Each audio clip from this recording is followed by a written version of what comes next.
Prions le Seigneur. Seigneur, merci encore une fois pour ta présence. Merci Seigneur pour cette richesse que tu places dans ta parole. Et encore une fois, Seigneur, je te prie que tu puisses ouvrir nos cœurs, nos pensées, Seigneur, qu'on soit une terre qui te soit fertile, Seigneur, afin que tu puisses y planter, Seigneur, les prémices de ton esprit en chacun de nous, afin que nous puissions saisir, Seigneur, la grandeur de ces passages, Seigneur, qui nous donne, oui, ton esprit, mais aussi qui nous apporte une liberté à vivre, Seigneur, jusqu'à ton retour. Donc, Seigneur, merci pour tout, et c'est dans le nom de Jésus qu'on a prié.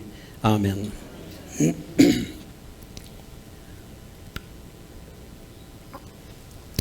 Le titre du message ce matin, c'est « La vraie liberté réside dans l'esprit ».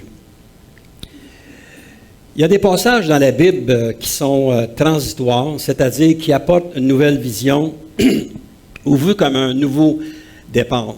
Si ça fait un certain temps que vous lisez la parole, vous êtes capable de mettre certaines factions à certains endroits pour dire ça, c'est un passage qui amène un passage d'une situation à une autre. Quelques exemples, si vous regardez dans le livre d'Exode, vous vous souvenez que les disciples ont vécu 400 ans, esclaves, mais que dans le livre de Josué, on voit comment Dieu ouvre une porte afin que ces gens-là puissent sortir de l'esclavage et marcher vers une terre promise, une terre qui ont marché, une terre qui continue encore à marcher, qui n'est pas réalisée, mais Dieu a un plan parfait pour chacun d'eux. Un autre livre, c'est le livre de Daniel, Babylone. Vous vous souvenez comment Dieu a permis que son peuple aille pendant 70 ans sous Babylone, sous Nebuchadnezzar, mais aussi comment il a ouvert par le livre d'Esdras et Néhémie, comment il a fait agir son esprit, surtout à travers de Zorobabel, comment l'Esprit de Dieu a commencé à susciter en eux un désir de vouloir sortir de l'esclavage et d'avancer vers une liberté. C'est-à-dire que le peuple de Dieu a commencé à se rapprocher de Dieu, à reconnaître, à marcher par l'Esprit, même dans ce temps-là. Et comment ils ont rebâti cette muraille, le temple et la ville au complet. Donc, on voit comment Dieu, à travers la parole de Dieu, a différentes sections, donne comme un second souffle au peuple de Dieu pour qu'on puisse continuer à avancer davantage. Quoi dire des évangiles? Dans l'Ancien Testament, ceux qui vivent juste par l'Ancien Testament n'avaient aucun espoir. Mais Dieu, dans son amour infini, un peu comme on a chanté au dernier chant, bien, il y a eu les évangiles qui ont écrit. Les évangiles, c'était quoi? C'était Jésus qui venait au monde, c'est-à-dire Dieu lui-même qui venait en personne vivre. Et on a vu que ce qui s'est passé par après, qu'il est mort sur la croix, mais qu'il est ressuscité. Donc, on a espoir parce que Jésus, il est vivant aujourd'hui. Et parce qu'il est vivant, on est capable de crier à lui, on est capable de lui parler, on est capable de lui donner nos peurs, nos craintes, nos angoisses, peu importe. Dieu, il est vivant, il veut nous parler.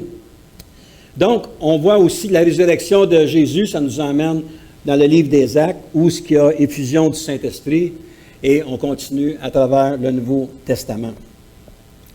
L'apôtre Paul, à mon humble avis, est celui qui a le plus décrit la démarche de l'homme par la chair et par l'esprit. C'était un homme qui a emmené avec exactitude possiblement ce qu'il avait appris lorsqu'il a été saisi par l'Esprit de Dieu.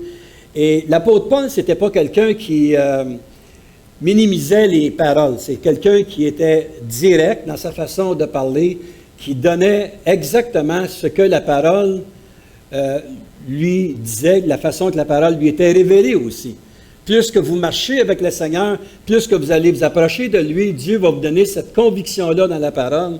Et après ça, ça demeure à vous de l'annoncer comme vous le voulez. Mais Dieu va vous donner des points à chaque jour afin de changer votre façon de voir les choses et que vous puissiez la communiquer à tout le monde qui veut bien l'entendre. Donc, Paul nous donne dans ce chapitre-là, dans le livre de Romains, nous on va regarder Romains 8 plus précisément, la différence de vivre par l'esprit et de vivre par la chair. On sait que Paul a vécu dans le judaïsme, Le judaïsme, c'était vivre religieusement avec un mode d'emploi, la vieille garde juive, c'était des principes, et on sait que ça n'a pas fonctionné pour lui, mais à un moment donné, Paul a été interpellé, et comme vous pouvez lire dans le livre des Actes, au 9e chapitre, le verset 1 à 2, « Cependant, Saül, qui est Paul, respirant encore la menace et le meurtre contre les disciples du Seigneur, se rendit chez le souverain sacrificateur et lui demanda des lettres pour les synagogues de Damas, afin s'il trouvait des partisans de la nouvelle doctrine, qui est l'Évangile de notre Seigneur Jésus, qui était annoncé partout, doctrine, hommes et femmes, et les amena liés à Jérusalem. » Donc, on voit que Paul, avant qu'il devienne un grand prédicateur, était quelqu'un qui en voulait aux chrétiens, qui voulait les enrayer. De toute façon, c'est ce que sa religion personnelle lui enseignait, mais comment Dieu, lui, a agi dans sa vie. Donc, dans Acte 9, le verset 4 et 5, on peut lire aussi que il tomba par terre, Paul ici, et il entendit une voix qui lui disait, « Saül, Saül, pourquoi me persécutes-tu? » Il répondit, « Qui es-tu, Seigneur? » Et le Seigneur dit, « Je suis Jésus que tu persécutes. Il te serait dur de régimber contre les aiguillons. » Sans s'en rendre compte, Saül ou Paul était quelqu'un qui en voulait aux chrétiens, mais Dieu avait choisi cette personne-là pour aller justement annoncer les vertus de Dieu, afin que des églises soient implantées, des gens soient changés, soient transformés. Et aujourd'hui, en 2023, on peut continuer encore, si vous voulez, bien à lire la parole de Dieu. Et ces œuvres-là qui ont été écrites pour nous, mais on peut les mettre en application dans chacune de nos vies.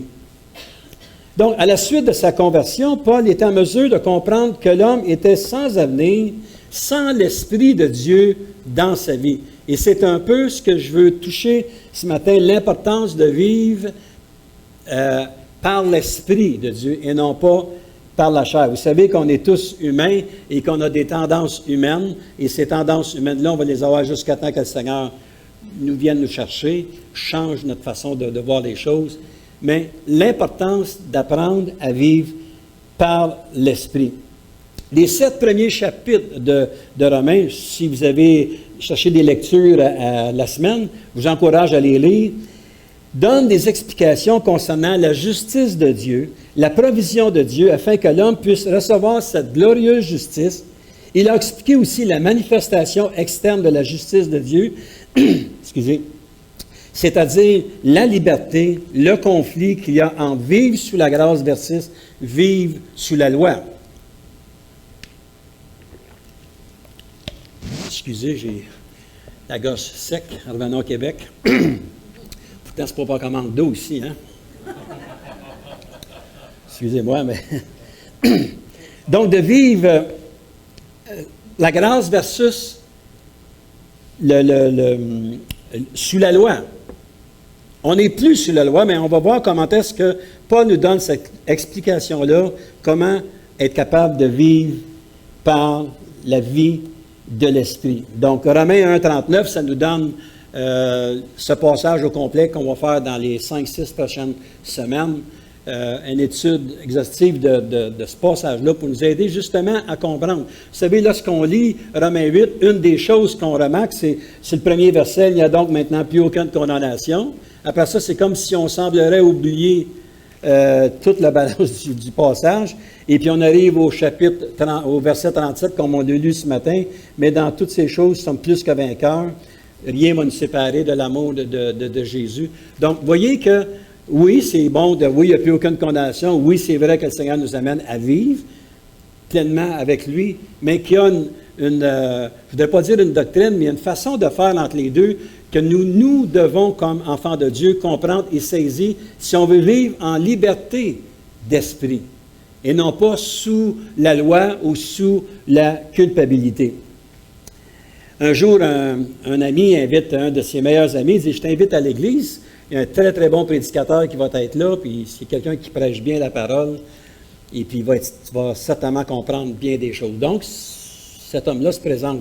le dimanche matin, assis à côté de son ami, puis le prédicateur amène la parole, puis après que le prédicateur a amené la parole, son ami se retourne vers lui, il dit, puis, il dit, puis, as-tu compris quelque chose?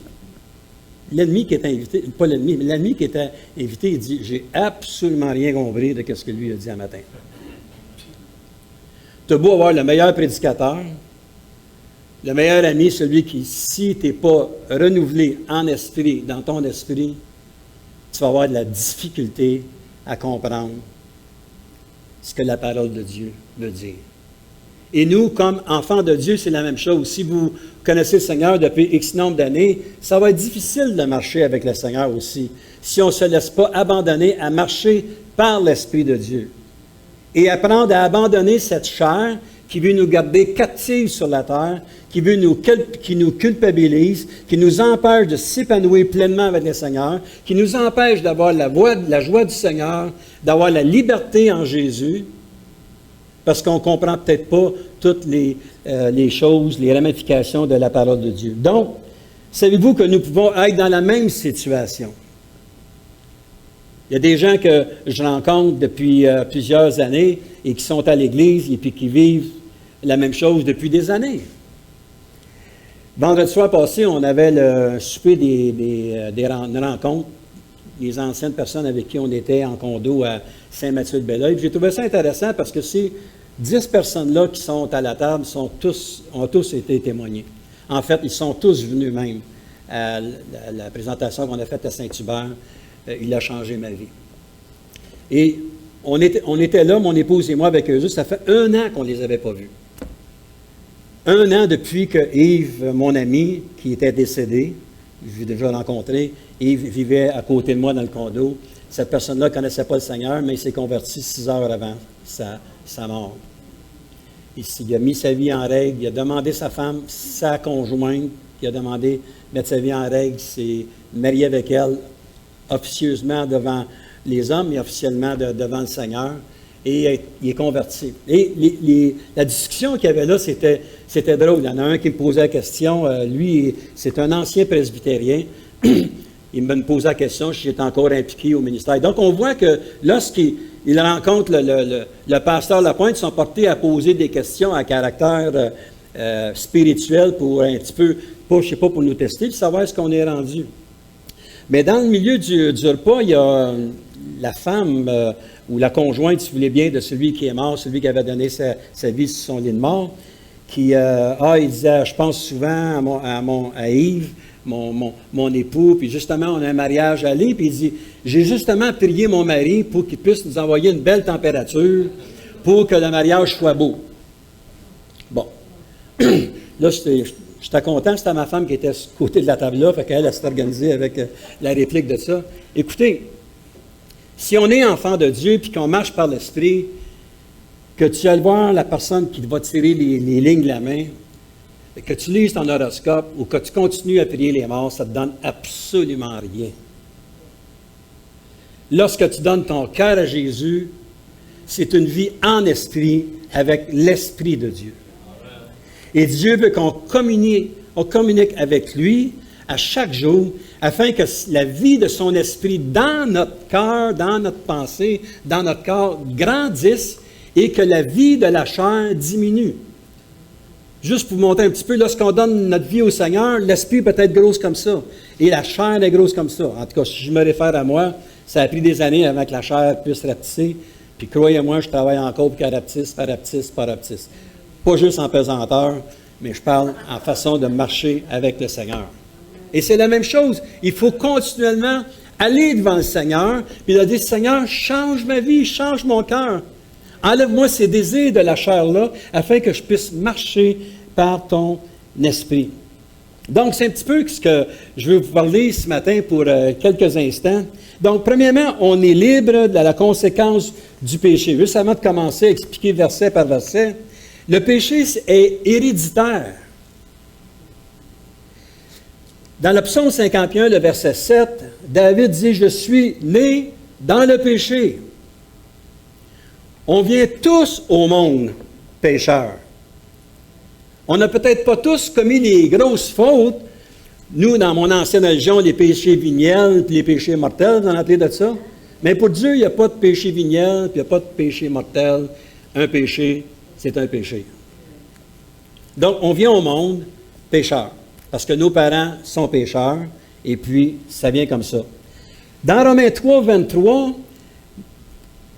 l'apôtre Paul nous dit, tous ont péché. Donc, avant de commencer à parler justement de cette marche-là avec l'Esprit de Dieu, Paul, dans les 7 premiers chapitres, il met en lumière aussi qui on est, d'où on vient, de ne pas se sentir plus élevé l'un que l'autre.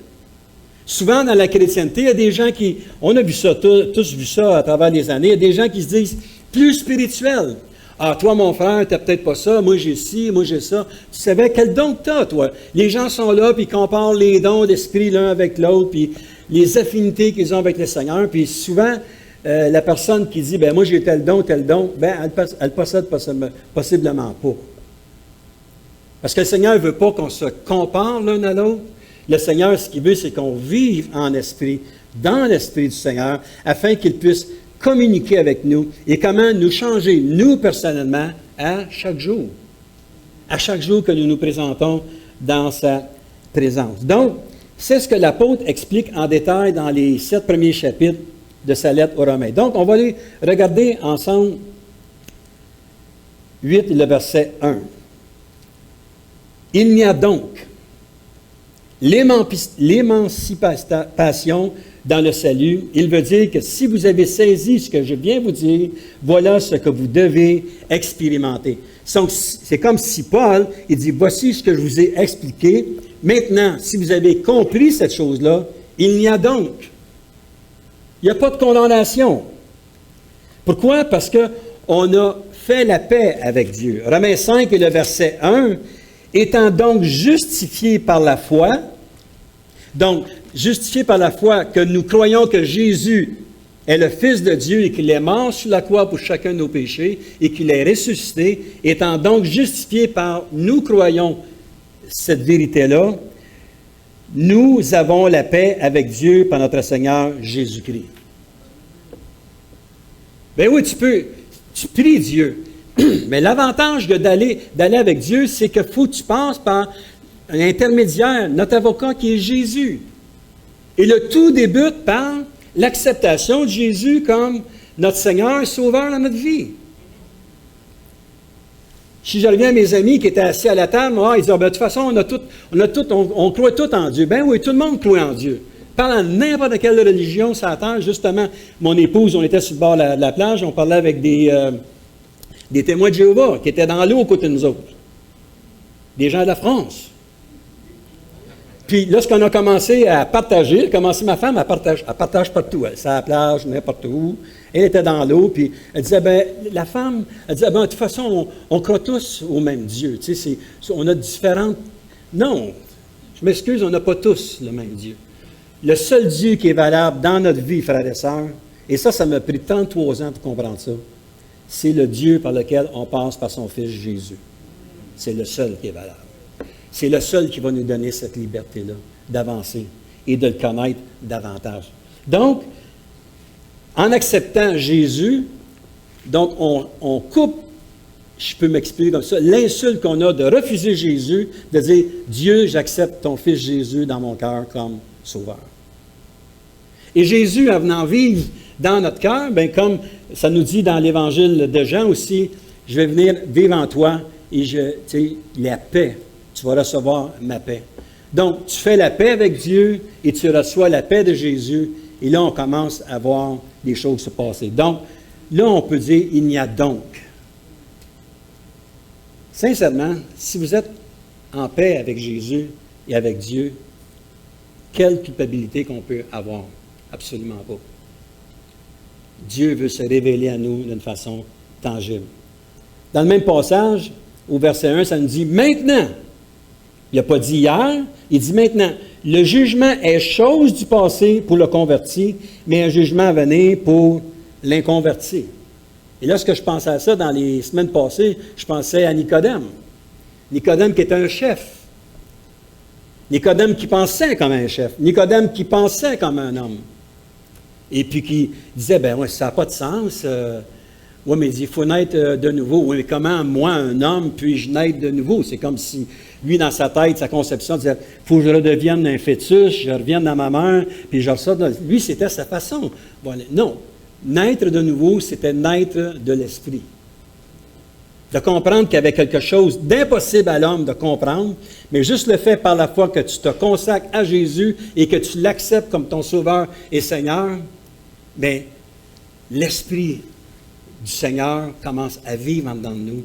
Il y a des grandes révélations qui se passent dans chacune de nos vies.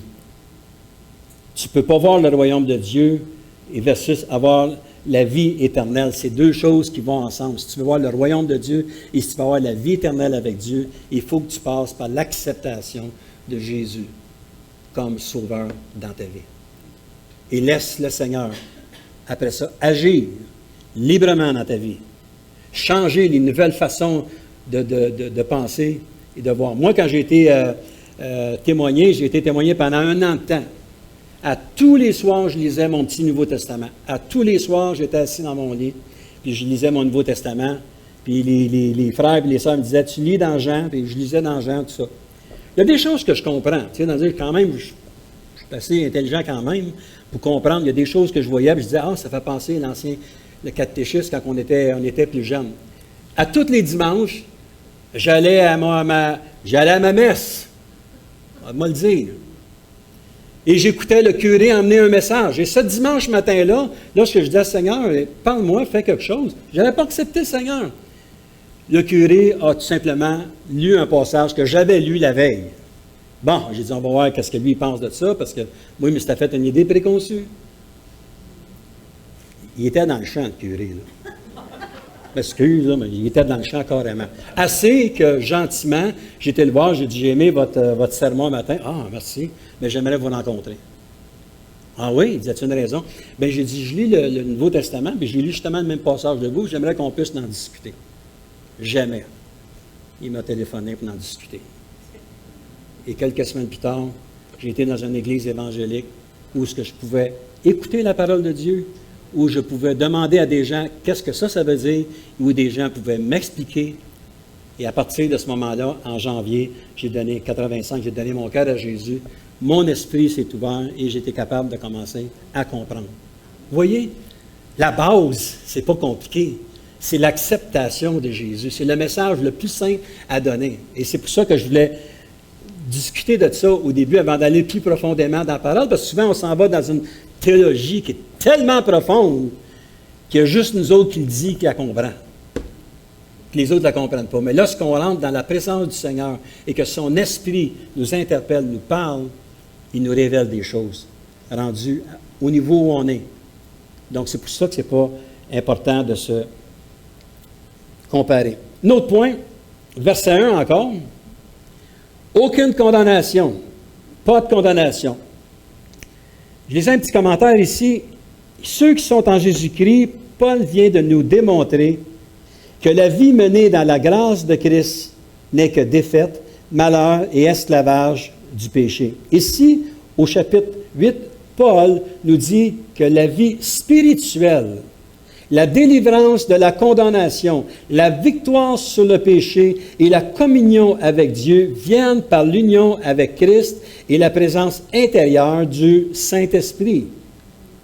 En recevant l'Esprit et en suivant ses conseils, nous sommes délivrés du pouvoir du péché et nous sommes glorifiés en Christ. C'est ainsi que doit vivre le chrétien selon l'enseignement de l'Évangile. Plus de condamnation. Il n'y a plus de condamnation en Christ. Faites attention, parce qu'il ne faut pas en faire une théologie de ça. Il y a des gens qui disent « sauvé, toujours sauvé ». Moi, je crois personnellement que si on est réellement sauvé, il n'y aura pas de condamnation pour nous autres. Le hic avec ça, c'est que ça ne joue pas entre nous autres et les frères, ça joue entre nous autres et le Seigneur. Tu peux dire des choses et ne pas les vivre à l'intérieur. Donc, il n'y a pas de condamnation pour ceux qui sont en Christ, qui marchent par l'Esprit de Jésus-Christ. Est-ce qu'il y a des gens qui vivent ou qui jouent une partie? Bien, la parole nous en parle à quelques reprises. Des gens se sont éloignés de la parole de Dieu. Donc, c'est ça qu'il faut faire. Mais je vais aller un petit peu plus loin là-dedans. Un grand soulagement pour le chrétien, mais il y a un détail qui n'est pas toujours écrit dans toutes les Bibles. Et là, ça va faire sursauter des gens. Ça ne me dérange pas, je vais le dire. Si nous prenons le temps d'étudier et de vérifier le grec nous enseigne, nous allons trouver ce petit bout de phrase. Si vous lisez la parole selon le grec, Romains 8, 1, c'est « Il n'y a donc maintenant aucune condamnation pour ceux qui sont en Jésus-Christ, qui marchent non selon la chair, mais selon l'Esprit. » Dans le grec, ce petit bout de phrase-là est là. La preuve, allez voir la King James Version, allez voir dans l'Osterval, allez voir dans même la Nouvelle. Moi, dans la mienne, je ne l'ai même pas. Mais l'autre Bible que j'ai chez nous, la Louis II Nouvelle, ce petit bout de phrase-là est là. Il y en a qui disent, oui, mais c'est marqué un peu plus loin. Oui, c'est vrai que c'est marqué un peu plus loin. Mais si dans le grec, c'est marqué directement comme ça, c'est pour quoi? C'est qu'il n'y a plus aucune condamnation pour ceux qui marchent non selon la chair, mais selon l'Esprit. L'importance de marcher par l'Esprit. Vous irez voir dans vos Bibles, ça va vous donner une chance de fouiller un peu, de comprendre ces choses-là. Donc, la liberté dont l'apôtre Paul nous mentionne ici vient du fait que l'enfant de Dieu a accès à toutes les promesses si sa vie est basée sur une démarche selon l'Esprit de Dieu. Frère, ça fait des années que je suis le Seigneur, j'ai de la difficulté à faire ci et à faire ça. Bien, c'est pas compliqué. Et je me parle à moi-même de ça parce que lorsqu'on décide de prendre notre chair pour fonctionner un petit peu dans notre vie, on devient confus un peu. C'est comme si on n'a plus accès directement aux promesses de Dieu. Pas que ces promesses-là sont enlevées de notre vie. Non, mais il faut vivre. C'est pour ça qu'au verset 2 à 4, dans Romains 8, ça nous dit « En effet, la loi de l'Esprit en Jésus-Christ m'a affranchi de la loi du péché et de la mort. Car chose impossible à la loi, parce que la chair la rendait sans force, Dieu a condamné le péché dans la chair en envoyant à cause du péché son propre Fils dans une chair semblable à celle du péché. » Et au verset 4, « Et c'est cela afin que la justice de la loi fût accomplie en nous qui marchons non selon la chair, mais selon l'Esprit. » Vous voyez, il est marqué plus loin. Mais dans le grec, j'ai trouvé ça, il est marqué là, puis il est marqué plus près. Donc, on voit que l'Esprit de Dieu, que le Seigneur voulait qu'on mette l'emphase dessus, l'importance de marcher non selon la chair, mais selon l'Esprit. Dans un autre commentaire, je disais, la loi de l'Esprit, cette loi de l'Esprit de vie est la puissance régulatrice et active et à la vie du Saint-Esprit qui opère dans le cœur du croyant. Le Saint-Esprit entre dans le cœur du pécheur et l'Esprit est pleinement en action lorsque les croyants s'engagent à obéir à l'Esprit. Ils découvrent qu'une nouvelle puissance agit dans leur être intérieur et leur permet de vaincre le péché. Dans ce verset, le pouvoir du péché et de la mort est le pouvoir du péché qui contrôle la personne et en fait son esclave, la réduisant à un état misérable. Donc, si on est renouvelé en esprit, si on a décidé de marcher avec le Seigneur et si on délaisse l'Esprit de Dieu pour marcher selon nos convoitises à la chair, il y a une guerre qui s'installe. Donc, on n'est plus, comme Paul disait, esclave de Jésus, on est redevenu esclave du péché. On est devenu esclave du monde, de toutes ces choses-là. Ça ne nous dit pas d'ignorer les choses du monde, mais l'importance de marcher avec le Seigneur, de vivre en liberté d'expression avec lui. Un autre point, je vais prendre un autre petit berger d'eau, si vous permettez. La loi de la vie par l'Esprit versus la loi de la chair par la condamnation. Dans les 7 premiers chapitres de Romains 1 au chapitre 7, seulement qu'à 2 endroits que la vie de l'Esprit est mentionnée. Juste pour vous donner quelques petits passages. Si vous regardez dans Romains 8, le verset 1 et le verset 4, on peut lire « Et déclaré Fils de Dieu avec puissance selon l'Esprit de sainteté par sa résurrection d'entre les morts. » Et si vous regardez aussi dans Romains 5 et le verset 5, nous pouvons lire aussi que « Or l'espérance ne trompe point, parce que l'amour de Dieu est répandu dans nos cœurs par le Saint-Esprit qui nous a été donné. Donc, on voit au tout début de cette lettre-là, Paul touche les gens en disant, oui, il parle de l'Esprit. 2 fois seulement dans 7 chapitres. Mais saviez-vous que si vous lisez Romains 8 au complet, l'Esprit de Dieu est mentionné plus de 20 fois? À 20 occasions, l'apôtre Paul nous parle de l'Esprit. Pas compliqué, parce que si on regarde même cette lettre-là qu'il donnait aux Corinthiens, dans 2 Corinthiens 3 et le verset 17, là où l'Esprit du Seigneur est, là est la liberté. Si tu ne marches pas avec l'Esprit du Seigneur, tu n'as pas la liberté. Et là, ce n'est pas une condamnation, une culpabilité quelconque. C'est juste un wake-up call pour chacun de nous, en m'incluant moi aussi, comment c'est important de marcher par l'Esprit. Si on va avoir la liberté, si on va avoir la liberté de fonctionner. Je vous disais que quand je prenais mes vacances, moi, je rentre dans ma bulle pendant 2-3 semaines et puis je fais le retour des choses que j'ai faites, ce que le Seigneur me demande de faire. Et puis, je n'ai pas exploité trop tôt les choses que je devais faire, mais plutôt de me prendre en main, moi, personnellement. C'est comme si le Seigneur dit, arrête de regarder autour, puis on va regarder à toi personnellement, si tu peux me le permettre. Donc, le Seigneur est venu me parler, est venu me discuter des choses. Comment est-ce que c'est important? Oui, c'est beau ce que tu as fait, il m'a pas, mais il dit, il faut marcher davantage par l'Esprit. On parle ici qu'on veut voir des choses se passer à Varennes, on veut voir un réveil arriver là. Ici, ça fait 3 ans que je suis ici, ça fait 3 ans que je n'entends parler, mais la seule façon de le faire, c'est qu'on puisse commencer davantage à marcher par l'Esprit de Dieu. Je ne dis pas que vous ne marchez pas par l'Esprit de Dieu, c'est ça que je veux dire, mais de focuser davantage sur l'Esprit de Dieu. Quoi faire, comment le faire. Comment agir dans nos vies, comment parler, comment communiquer avec les gens, comment vivre ensemble. Comment travailler ensemble pour l'avancement de l'œuvre du Seigneur. Donc, n'oubliez pas ça. Là où est l'Esprit du Seigneur, là est la liberté. Et mon désir, je suis convaincu que le désir pour notre Église ici, à Varennes, c'est de voir l'Esprit de Dieu véhiculé. On pouvait le sentir ce matin. J'ai écouté les messages. Lorsque j'étais absent, on pouvait sentir la présence du Seigneur dans chacun des passages, chacun des gens qui ont emmené la parole de Dieu. Merci pour ceux qui ont emmené la parole si fidèlement.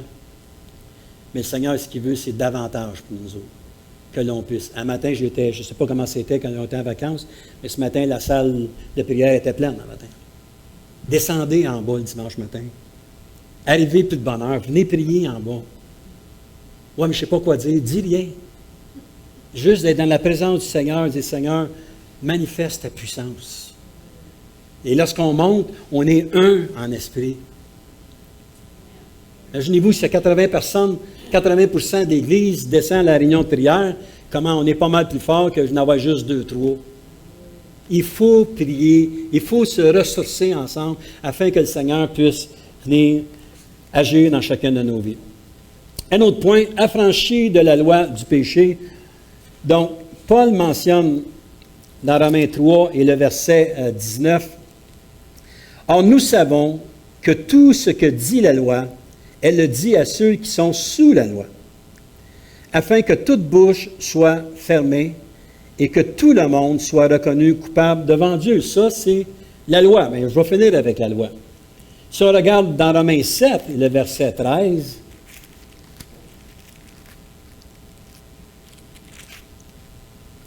Ce qui est bon a-t-il donc été pour moi une cause de mort? Loin de là.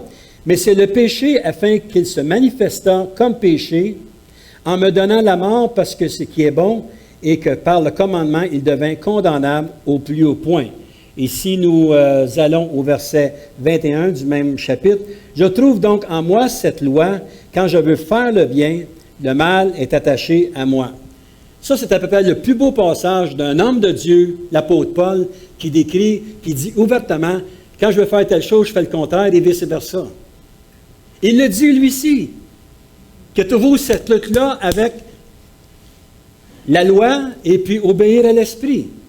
On voit comment à travers son ministère, il dit, « J'ai été empêché par le Saint-Esprit d'aller à tel endroit. » Dans un autre endroit, il dit, j'ai été poussé par l'Esprit pour aller à tel endroit. Donc, si on marche loin de l'Esprit de Dieu, ça va être difficile de comprendre ce que le Seigneur, en fin de compte, veut nous montrer parce que Dieu va nous communiquer par son Esprit qui vit en nous. Je ne parle pas du baptême de l'Esprit qui est une autre chose. Je parle de l'Esprit de régénération lorsqu'on vient à la connaissance de Christ. Le Saint-Esprit va vivre dans ton cœur lorsque tu reçois le baptême du Saint-Esprit. Là, je ne veux pas exclure, c'est un autre enseignement. Mais lorsque tu dis oui, Jésus, ouvertement, mais l'Esprit de Dieu vient vivre en dedans de toi. Et l'Esprit de Dieu va communiquer avec toi. Il va t'emmener à comprendre c'est quoi le baptême de l'Esprit. C'est quoi les dons qui sont disponibles. C'est quoi les façons que l'Esprit veut travailler avec toi dans ta vie et dans la communauté où on est.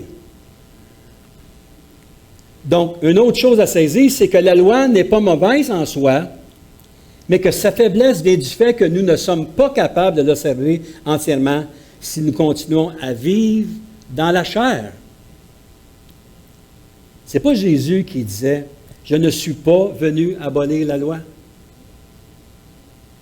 Jésus, c'est ça qu'il a dit, « Je ne suis pas venu enlever, mais plutôt l'accomplir ». Donc, la vie de Jésus était de faire la volonté de son Père. Et c'est ce qui nous a communiqué tout au long, jusqu'à la croix, où tout le monde pensait, où Satan pensait peut-être d'avoir Jésus, là, à la dernière minute, là, par cette coupe-là, il dit non, non, non, non. Non pas ma volonté, mais que ta volonté s'accomplisse. Donc, Jésus a vécu, c'était quoi? Être à l'extrémité d'une décision à prendre. Est-ce que je vais continuer à la croix ou si je retourne auprès de mon Père? Non pas ma volonté, Père, mais que ta volonté s'accomplisse. Et un enfant de Dieu doit vivre justement pour voir la volonté de Dieu s'accomplir dans chacune de nos vies. Et un autre point, une parfaite liberté pour notre sanctification. Donc, au verset 4 de notre texte de ce matin, l'Esprit de Dieu nous donne cette capacité d'aller et d'entrer dans la présence de Dieu en toute quiétude. Peu importe ce qui s'est passé, peu importe ce que vous avez fait, on peut aller se présenter dans la présence du Seigneur en toute quiétude.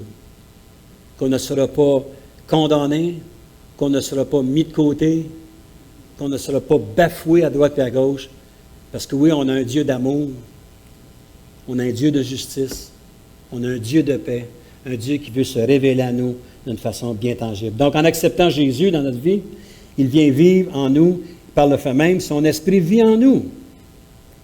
Bien entendu que le chrétien pêche encore. À tous les jours, en tout cas, dans mon cas, je demande, Seigneur, je te demande pardon s'il y a des paroles que j'ai dites ou des mauvaises pensées. Ou des fois, je dis des choses à des confrères de travail qui ne veulent pas nécessairement exprimer ce que je veux dire, mais cette pensée-là, elle était là. Seigneur, je te demande pardon. Purifie-moi, lave-moi, Seigneur, par ta présence. Je veux marcher selon tes directives, Seigneur. Donc, le même esprit qui ressuscite à Christ, il sera certainement là pour nous aider. Si on regarde au verset 11, comme on l'a dit ce matin, « Et si l'esprit de celui qui a ressuscité Jésus d'entre les morts habite en vous, celui qui a ressuscité Christ d'entre les morts rendra aussi la vie à vos corps mortels par son esprit qui habite en vous. » Comprenez-vous la richesse que l'on a en appartenant à Christ? C'est le même esprit qui a ressuscité Jésus, il vit en nous, il va nous ressusciter, il va marcher avec nous, il va nous aider dans notre démarche terrestre, jusqu'à temps que le Seigneur vienne nous chercher, soit par la mort. On a parlé de notre sœur qui a perdu son époux. Gloire au Seigneur, il est décédé, mais à la dernière seconde, il a donné son cœur à Jésus et le Seigneur a ressuscité. Lui, il est avec le Seigneur aujourd'hui. Amen! Mais la même chose pour nous autres qui sommes vivants. Peut-être qu'on va vivre assez vieux pour voir l'enlèvement, parce qu'on ne sait pas quand est-ce que l'enlèvement va venir, mais l'important d'être prêt. Une autre réalité par rapport à cela, si vous tournez avec moi dans 1 Thessaloniciens, parce que souvent, c'est notre chair qui peut prendre le contrôle. Si notre chair prend le contrôle dans une vie qu'on va essayer de vivre par l'Esprit, il y a confusion. Donc, 1 Thessaloniciens 5, le verset 23 à 24, c'est Paul qui dit ici que le Dieu de paix vous sanctifie lui-même tout entier et que tout votre être, l'esprit, l'âme et le corps soient conservés irrépréhensibles lors de l'avènement de notre Seigneur Jésus-Christ. Mais lisons le verset 24. Celui qui vous a appelé est fidèle et c'est lui qui le fera.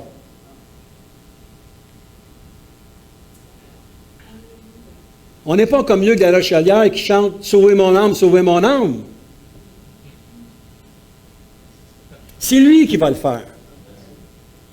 Puis lui qui va le faire, ce n'est pas nécessairement parce que j'ai entendu déjà ça. La Bible dit ça. Ça veut dire que tu peux faire ce que tu veux dans la vie si lui va le faire. C'est pas ça que ça veut dire. C'est lui qui va le faire en autant qu'on continue, nous, à marcher dans l'esprit du Seigneur. Autant qu'on est capable. On trébuche, pardon Seigneur, je veux continuer à avancer, je veux continuer à marcher avec toi, le Seigneur va vous toucher. Mais c'est lui qui le fait. Savez-vous qu'est-ce qui m'a empêché de me convertir, moi? C'est toutes les choses qu'il fallait que j'abandonne pour suivre le Seigneur. C'était ça. La gang de chums, les parties, hockey, toutes ces choses-là, les choses du monde. C'est ce qui m'empêchait. Même si 2 ans avant de donner mon cœur à Jésus, j'étais déjà touché par l'Esprit de Dieu parce que j'écoutais un programme anglais, Wrexham Bart. Vous vous souvenez certainement, hein? Je ne comprenais pas la moitié de ce qu'il disait. J'étais comme celui qui avait été invité à attendre un bon prédicateur. Mais je pleurais à l'appel, je ne comprenais pas. Quand ma femme se levait, puis là, j'ai su mes larmes, l'orgueil prenait le dessus. Robert venait qui était. On continuait à jouer au hockey. On continuait à faire des choses. C'était ces choses-là. Mais en son temps, le Seigneur s'est révélé pour être changé et pour être transformé. En conclusion, 4 réalités résultant de notre démarche avec l'Esprit de Dieu. Premièrement, lorsqu'on accepte le Seigneur, on a une nouvelle position. Nous sommes en Christ. On n'appartient plus à Satan. Hein? On appartient à Satan. D'une façon directe, oui, parce que si tu n'appartiens pas à Christ, tu appartiens à quelqu'un. La vie que je faisais avant, c'était certainement pas la vie du Seigneur. Le Seigneur m'a changé, le Seigneur m'a transformé. Donc, on a une nouvelle position. On peut aller à la guerre, on peut aller se faire tourmenter, se faire invectiver de toutes sortes de paroles. Dans ta tête, tu vas dire « Merci Seigneur, tu as connu ça. Donne-moi la force Seigneur de persévérer, de continuer. » Deuxième point, une nouvelle paix. Pourquoi? Il n'y en a plus de condamnation. Si tu es sauvé et tu marches selon les directives de Christ, tu n'en as pas de condamnation. Oui, il va y avoir un jugement, comme Paul nous parle, le tribunal de Christ, mais pour les œuvres qu'on va avoir faites. Mais on ne passera pas devant le grand trône blanc. Il n'y en a plus de condamnation. Donc, vivons librement de dire, Seigneur, me voici, et je te demande pardon, Seigneur, donne-moi davantage de ton esprit, afin que je puisse continuer à avancer. Ensuite de ça, on a une nouvelle puissance. On ne devient pas des super spirituels, l'Esprit de Dieu qui agit en nous. Ça, c'est la puissance que l'on a. C'est d'apprendre à laisser cet esprit-là nous diriger, nous donner la puissance nécessaire pour faire les choses auxquelles il nous appelle. Pas par nos propres forces. L'Esprit du Seigneur qui va nous dire « Arrête. Prends ton temps. Médite un peu ce que je te dis. » Cette puissance-là qui nous dit d'avancer, qui nous dit d'arrêter, qui nous dit de continuer. Et finalement, nous avons un nouveau potentiel. Quand Jésus, juste pour expliquer un peu le passage de Jésus, je ne suis pas venu pour abolir. Le nouveau potentiel que nous avons, les exigences de la loi, peuvent être finalement observées. On n'abolit pas la loi. Je ne parle pas de la loi que les régimes religieux qu'on avait avant. Je parle de la loi, tu sais. Tu ne commettras pas l'adultère, tu porteras, bien fait à ton père, à ta mère, toutes ces choses-là, comme vous avez lu. Donc, lorsqu'on a l'Esprit de Dieu, il va nous changer un peu à la fois pour qu'on soit capable de se conformer à ce que le Seigneur aime le plus, c'est-à-dire lui obéir.